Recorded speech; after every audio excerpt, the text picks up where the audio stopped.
నమస్తే, నా పేరు తేజస్విని. బీసీఎన్ న్యూస్ కి స్వాగతం. ముందుగా ముఖ్యాంశాలు. విశాఖ సాగర్ తీరాన్ని హోరెత్తించిన నేవీ బ్యాండ్ మ్యూజిక్, లయబద్ధమైన సంగీతానికి మైమర్చిపోయిన ప్రజలు.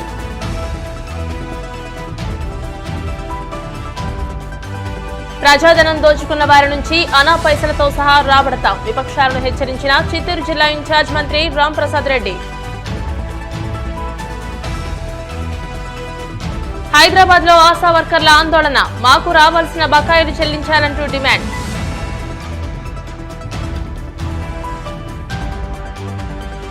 నర్సాపురం మండలం గొంది గ్రామంలో బంగారం చోరీ, కేసు నమోదు చేసి దర్యాప్తు చేపట్టిన పోలీసులు. విజయసాయిరెడ్డి శకుని లాంటి వ్యక్తి అని హోంమంత్రి వంగలపూడి అనిత ఘాటు వ్యాఖ్యలు చేశారు. విశాఖలోని పలు అభివృద్ధి కార్యక్రమాలను ఆమె ప్రారంభించారు. ఈ సందర్భంగా పోలీసు ఉన్నతాధికారులతో నిర్వహించిన సమావేశంలో హోంమంత్రి మీడియాతో మాట్లాడుతూ విశాఖ రోడ్డు ప్రమాద బాధితులకు సహకారం కేంద్రం ప్రారంభించామని, రోడ్డు ప్రమాద బాధితుల సహాయానికి టోల్ ఫ్రీ నెంబర్ ఏర్పాటు చేశామని, ఆటో డ్రైవర్లకు ట్రాఫిక్ పరంగా శిక్షణ ఇస్తున్నామని తెలియజేశారు. వైసీపీ పాపాలు బయటపడుతున్నాయని, విజయసాయిరెడ్డి, వైవి సుబ్బారెడ్డి కుటుంబ సభ్యులు సైతం నేరాల్లో భాగస్వాములు అయ్యారని, ఆ విషయాలు ఒక్కొక్కటిగా బయటకు వస్తున్నాయని పేర్కొన్నారు. ఈ రోజు మన సిపి గారు కూడా ప్రత్యేకంగా ఈ road traffic accident victims assistance cell అని చెప్పి ఒక సెల్ కూడా ఏర్పాటు చేయడం జరిగింది. ఎందుకంటే ఈ రోజు చూస్తే యాక్సిడెంట్స్ చాలా విపరీతంగా పెరిగిపోతున్నాయి. ఇటువంటి యాక్సిడెంట్స్ పెరిగిపోయిన తర్వాత యాక్సిడెంట్ అయిన వాళ్ళకి ఇన్సూరెన్స్ వచ్చే పరిస్థితి కూడా చాలా తక్కువగా కనిపిస్తా ఉంది. ఎందుకంటే వాళ్ళకి ఓన్ సర్టిఫికేట్స్ ఇవ్వడం కానీ, డాక్టర్ దగ్గర నుంచి సర్టిఫికేట్స్ రావటం కానీ లేట్ అవ్వటం, అదేవిధంగా వాళ్ళు కోర్టుల చుట్టూ తిరిగే పరిస్థితి, వాళ్ళకి ఎలాగా ఇన్సూరెన్స్ అమౌంట్ తీసుకొచ్చుకోవాలో కూడా తెలియక, చనిపోయిన తర్వాత చాలా రోజుల వరకు కూడా ఇన్సూరెన్స్ డబ్బులు కూడా రాక చాలా మంది ఇబ్బందులు పడి వాటిని వదిలేసుకునే సందర్భాలు కూడా మనం చాలా చూసాం. అటువంటి పరిస్థితుల్లో ఈ రోజు ఇన్సూరెన్స్ పరిస్థితి చూసుకుంటే చాలా తక్కువ మందికి ఇన్సూరెన్స్లు వచ్చినాయి. నాకు ఇందాక మన సిపి గారు కూడా ఒక నాకు లిస్ట్ అవుట్ చేసి ఇచ్చారు. ఓవరాల్ గా చూడాలంటే దగ్గర మనకి ఒక యావరేజ్ ని ఒక 500 కేసెస్ నమోదైనాయి అనుకోండి, అందులోని ఒక 30కి 40కి మాత్రమే ఇన్సూరెన్స్ అమౌంట్ వచ్చే పరిస్థితి కనిపించా ఉంది, యావరేజ్ అని చెప్పుకుంటే. అంటే అలాంటి బేస్ తీసుకొని ఈ రోజు ప్రత్యేకంగా ఒక సెల్ ఏర్పాటు చేసుకొని ఎవరికైనా ఒక టోల్ ఫ్రీ నెంబర్ ఇచ్చి, ఆ టోల్ ఫ్రీ నెంబర్ లో ఎక్కడైనా యాక్సిడెంట్ జరిగిన తర్వాత ఆ యాక్సిడెంట్ ఇన్సూరెన్స్ డబ్బులు ఎలాగైతే రావాలి అనుకుంటున్నారో వాళ్ళు ఆ టోల్ ఫ్రీ నెంబర్ కి కనుక కాల్ చేస్తే వాళ్ళ ఫైల్ ప్రొసీజర్ ఎంతవరకు ఉంది, ఫైల్ ప్రొసీజర్ కూడా ఎంత టైంలో కంప్లీట్ అవుతుందన్న వివరాలు కూడా మన పోలీస్ డిపార్ట్మెంట్ నుంచి ఆ విక్టిమ్ ఫ్యామిలీస్ కూడా వెళ్ళే ఒక మంచి పద్ధతి ఈ రోజు ఇక్కడ ఇనిషియేషన్ తీసుకోవడం అనేది చాలా మంచి పరిణామం అండి. దానికి ప్రత్యేకంగా సిపి గారిని నేను అభినందిస్తున్నా. దానికి సంబంధించి టోల్ ఫ్రీ నెంబర్ కూడా 7995095793. ఈ టోల్ ఫ్రీ నెంబర్ ని కూడా మేము కూడా అన్ని చోట్ల కూడా ఎగ్జిబిట్ చేస్తాం. దీన్ని డిపార్ట్మెంట్ వాళ్ళందరికీ కూడా ఇస్తారు. వీటితో పాటు మనం ఏంటంటే తొందరగా కోర్టుకు వెళ్లే విధంగా వాళ్ళకి ఎటువంటి పేపర్స్ కావాలో అవన్నీ కూడా ఇవ్వడం. ఇందాకే నేను కూడా డీజీపీ గారితో వీళ్ళందరితోనే డిస్కస్ చేశాను. కొన్ని ఇన్సూరెన్స్ పాలసీలు కూడా కొన్ని మార్పులు చేయాల్సిన అవసరం ఉంది. ఎందుకంటే ఇప్పుడు మైనర్లు ఎవరైతే ఉన్నారో వాళ్ళు డ్రైవ్ చేస్తే కనుక, వాళ్ళ డ్రైవింగ్ లో ఎవరైనా చనిపోతే ఇన్సూరెన్స్ రావడం అనేది చాలా కష్టంగా ఉంది. మనం అందులో చూసుకుంటే నేను అసెంబ్లీలో ఒక ఎమ్మెల్సీ గారు యాక్సిడెంట్ లో చనిపోతే ఏలూరు దగ్గర, ఆయనకి ఈ రోజు వరకు కూడా ఇన్సూరెన్స్ డబ్బులు వచ్చిన పరిస్థితి కనిపించలేదు. బికాస్ మైనర్ యాక్సిడెంట్ చేసిన వ్యక్తి. సో ఇప్పుడు మనకి ఈ ఇన్సూరెన్స్ సిస్టమ్ లో కూడా కొన్ని అమెండ్మెంట్స్ మనం చేయగలిగితే దాని మీద కూడా ఈ రోజు గవర్నమెంట్ దృష్టి పెట్టి దాన్ని ఎలా ఓవర్కమ్ చేసి బాధితులకు ఎవరికైతే వాళ్ళకి insurance amount as L as possible వచ్చే విధంగా ఈ రోజు పోలీస్ డిపార్ట్మెంట్ వర్క్ చేస్తుంది. దానికి సంబంధించి రూల్స్ ఏమైనా అమెండ్మెంట్ చేయాలంటే కనుక గవర్నమెంట్ కూడా ఈ రోజు ఇనిషియేషన్ తీసుకునే పరిస్థితి ఉంది. At the same time major గా వైజాగ్ సిటీలో ఎక్కువగా యాక్సిడెంట్లు అన్నవి, వైజాగ్ సిటీలోనే కాదు స్టేట్ లెవెల్లో వైజాగ్ ఎక్కడైనా యాక్సిడెంట్ జరిగినవి అన్నది ఓవర్ స్పీడ్ ఇవన్నీ ఒక ఎత్తు అయితే, ఆటోలకు సంబంధించి కొంత ప్రాబ్లం అనేది చాలా ఎక్కువగా ఉంది. అది మీ అందరికీ కూడా తెలుసు. చాలా సందర్భాల్లో మీరు కూడా ఈ ఆటోల విషయంలోనే మాకు కూడా కంప్లైంట్ చేసిన సందర్భం.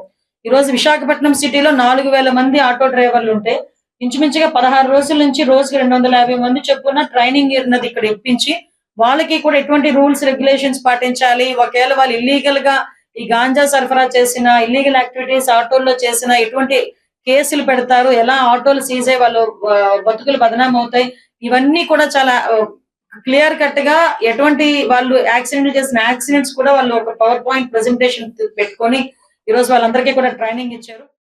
విశాఖ సాగర్ తీరంలో నేవీ బ్యాండ్ మ్యూజిక్ హోరెత్తింది. 57వ సబ్మెరైన్ దినోత్సవం సందర్భంగా నేవీ సిబ్బంది లైవ్ మ్యూజిక్ తో ప్రజలను అలరించారు.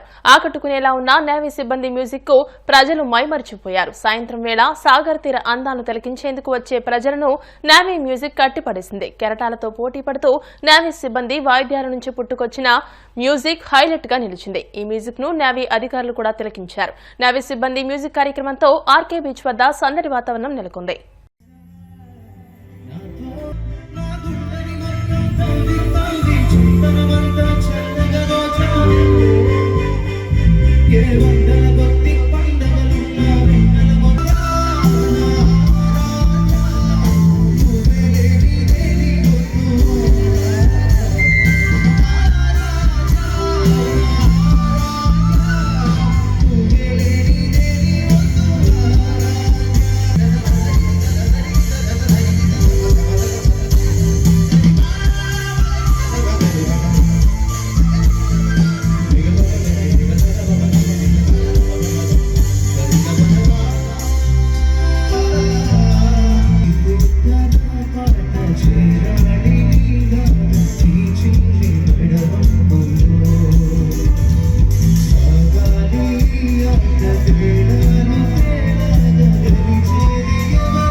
వైసీపీ ప్రభుత్వ హయాంలో ప్రజాధనం దోచుకున్న వారి నుంచి అనా పైసలతో సహా రాబడతామని చిత్తూరు జిల్లా ఇన్ఛార్జ్ మంత్రి రాంప్రసాద్ రెడ్డి హెచ్చరించారు.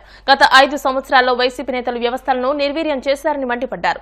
జగన్ ప్రభుత్వ అవినీతిపై సమగ్ర దర్యాప్తు జరుపుతామని అన్నారు.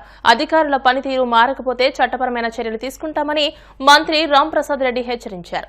గత 5 సంవత్సరాల్లో ఒక్క దగ్గర ఉండే గ్రాంటు అదే రంగంలో ఉండాలని ఎక్కడా నిర్దేశించబడలేదని చెప్పి ప్రూవ్ చేసింది జగన్మోహన్ రెడ్డి.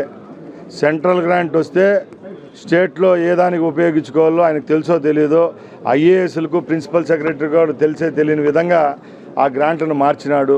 అలాగే మీరు చెప్పారు రామ్ గోపాల్ వర్మ గారి గురించి, ఎవరైతే ఆయన గురించి పాజిటివ్గా మాట్లాడతారో, జగన్మోహన్ రెడ్డి గురించి ఎవరైతే ఆయన పొగుడుతూ ఉంటారో ఆ వ్యక్తుల కోసం ఆర్థిక పరంగా ఏమేమి చేయాలో అవన్నీ చేసిపోయినాడు. కాబట్టి ఈరోజు జగన్మోహన్ రెడ్డికి 11 సీట్లు దక్కడం జరిగింది.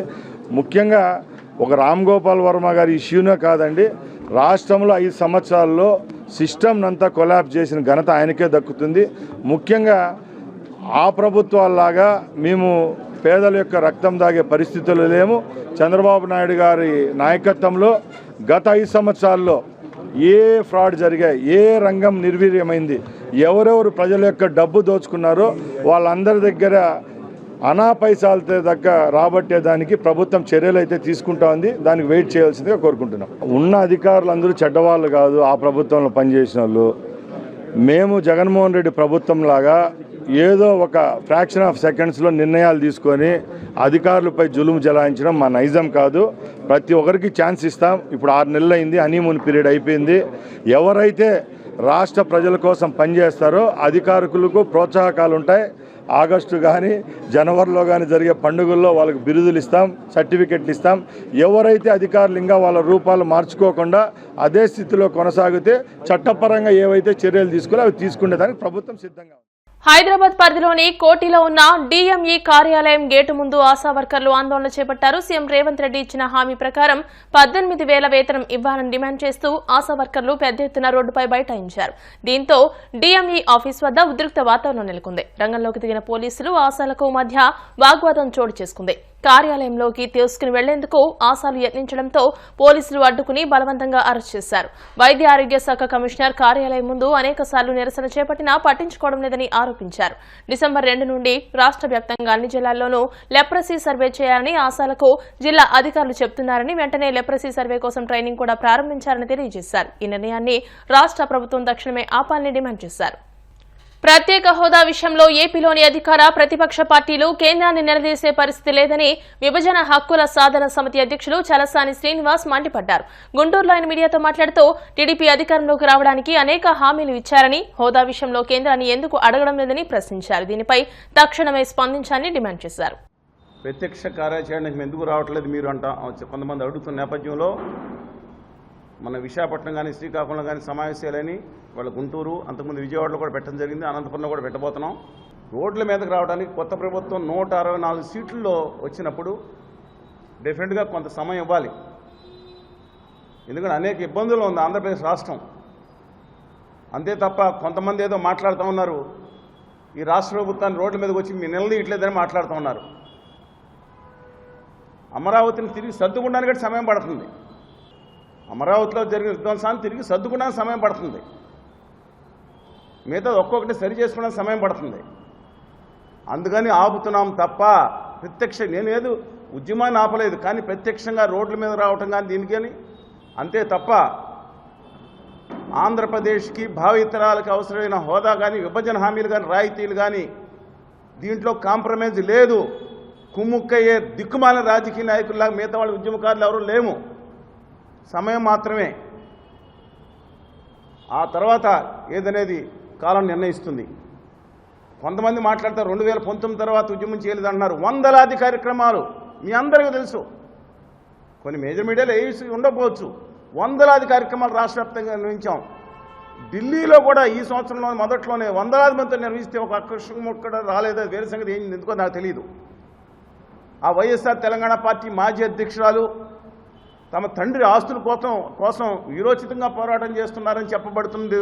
ఇవాళ రాష్ట్రంలోకి వచ్చి ఇటు చంద్రబాబు నాయుడు గారిని అటు మిగతా వాళ్ళని జగన్మోహన్ రెడ్డి గారిని అందరినీ విమర్శిస్తున్నా అని చెప్పుకునే గౌరవనీయురాలు శ్రీమతి షర్మిల గారు కూడా ఒకటే విజ్ఞప్తి చేస్తున్నాం. ఆస్తుల మీద దృష్టి కంటే దీని మీద కూడా దృష్టి పెట్టమని మేము గౌరవంగా విజ్ఞప్తి చేస్తున్నాం. ఇంకోటి కూడా చెప్తున్నాం. ఇవాళ ముఖ్యమైన విషయాలు వచ్చినప్పుడు రైల్వే జోన్ విషయంలో విశాఖపట్నంలో అంతర్భాగంగా ఉన్న కొత్త వలసలు తీసేసి ఒరిస్సా కలుపుతున్నాం మా ఇష్టమని కేంద్ర మంత్రి గారు ప్రకటించారు. డివిజన్ ఎత్తేసి జోన్ పెట్టామంటే ఉందండి. విశాఖపట్నం డివిజన్ ఎత్తేసారు, 100 సంవత్సరాల నుంచి ఉంది. అది మేము ప్రత్యేక హోదా విభజన హామీల సాధనా సమితి ఆమరణ దీక్షలో ఉండగా ప్రొఫెసర్ అప్పలనాయుడు గారు, ప్రొఫెసర్ సదాశివరెడ్డి గారు అపస్మారక స్థితిలోకి వెళ్ళిపోతున్నారనే పరిస్థితుల్లో ఆ రోజు రాత్రి ప్రకటించారు. గుర్తుంచుకోండి. మోడీ గారు రావడానికి 3 రోజుల ముందు ప్రాణాలు తెగించి అక్కడ ఉన్న వాళ్ళు కూడా సత్యానమూర్తి గారు కానీ మిగతానాథ్ గారు కానీ అందరూ కూడా ఉద్యమించారు, కాదంటలేదు. ఆ రోజు ఏ రోజు ఉద్యమించారు? ఆ రోజు రాత్రి చూడండి. కడప ఉక్కు ఫ్యాక్టరీ వస్తే రిజర్వేషన్ వస్తాయి, కేంద్ర ప్రభుత్వ రంగంలో వస్తుంది. రామపేటం పోర్టు దీన్ని మానేసి అలాగే విశాఖపట్నంలోకి captive coal and iron ore గురించి ఒక్క రోజులో సాధించుకోవచ్చు. గర్నీలు చంద్రశేఖర్ గారు చాలా గట్టిగా పనిచేస్తున్నారు విన్నాను, మంచివారని విన్నాను. కేంద్రంలో మొదటిసారి మీకు మంత్రి పదవి నెగ్గగానే వచ్చింది, చాలా సంతోషం అండి. ఆ విశాఖపట్నం అంటే మీరు సహాయ మంత్రిగా ఉన్నా సరే ఆ విశాఖపట్నం కోల్ మైన్ల మీద విశాఖపట్నంకి ఒక కోల్ మైన్ను విశాఖపట్నం స్టీల్ ప్లాంట్ ఒక కొన్ని రోజుల్లో సాధ్యం అవుతుందండి. అది ఎక్కడో గుమా వ్యాపారులు అండి, గుజరాత్ నుంచి ఇంకోటి తగ్గించి వాళ్ళని తీసుకొచ్చి వేలాది ఎకరాలు కేటాయించి మన నెత్తి మీద పెట్టే బదులు కడప ఉక్కు ఫ్యాక్టరీ కేంద్రంలోని విశాఖపట్నం కర్మాగారాన్ని కాపాడుకోండి. ఇప్పుడు కాసేపు ప్రకటనలు.